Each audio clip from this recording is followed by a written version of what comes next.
శ్రీనీలకంఠాయ నమః శివాయ.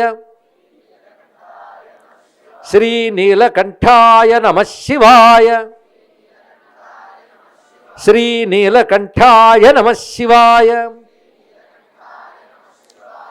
ఇక్కడ ఈ పవిత్రమైన క్షేత్రంలో శ్రీ రాజరాజేశ్వర భీమేశ్వర చరణ సన్నిధిలో ఈ కార్తీక సోమవార ప్రదోష సమయంలో మనందరం కలిపి నీలకంఠ మంత్రం జపం చేశాం.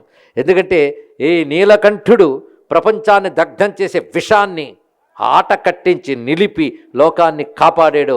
ఆ నీలకంఠ స్మరణ వల్లనే భారతదేశపు నిఘా వర్గాలు ప్రపంచాన్ని కబళించడానికి సిద్ధమైన విషాన్ని ముందుగా పసిగట్టి ఆపగలిగారు.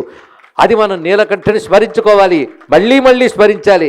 ఎందుకంటే మన చుట్టుపట్లే మనల్ని దెబ్బతీసే శత్రువుడు ఏ రూపంతో ఉన్నారో తెలియదు.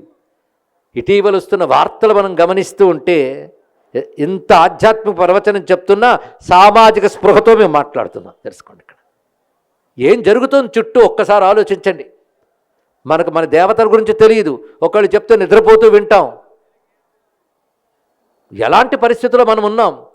భయంకరంగా మన ఆలయాల్లో పుచ్చుకునే తీర్థాల్లో ప్రసాదాల్లో విషం కలిపేయడం కోసం, అనేక మంది కోట్ల మంది భారతీయ పౌరుల్ని సంహరించడం కోసం చదువుకున్న మేధావులమని చెప్తూ ఉన్నటువంటి ఉన్మాదస్తులు ఉగ్రవాద తీవ్రవాదాలతో అనేక చోట్ల మారుమూల చోట్ల కూడా వాళ్ళ స్థావరాలు ఏర్పరచుకుంటూ విధ్వంసానికి సిద్ధమైపోతున్న కాలంలో మనం ఉన్నాం.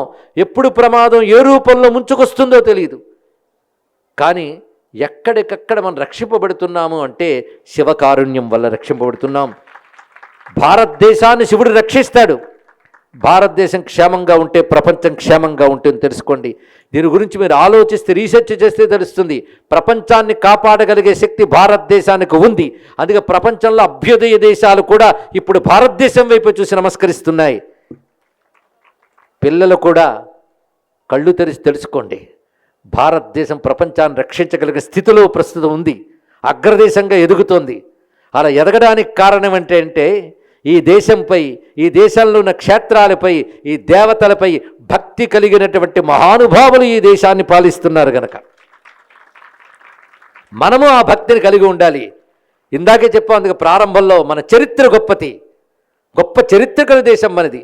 ఇతర దేశాల్లో 100 ఏళ్ళు కానీ ఒక ఇల్లు ఉంటే అది హిస్టారికల్ మాన్యుమెంట్గా కాపాడతారట. అరే, నా దేశంలో లక్షల ఏళ్ల సంవత్సరాల నాటి చరిత్ర ఉంది, అలాంటి కట్టడాలు ఉన్నాయి. ఇప్పుడు ఈ ఆలయం చరిత్ర ఎప్పటిది?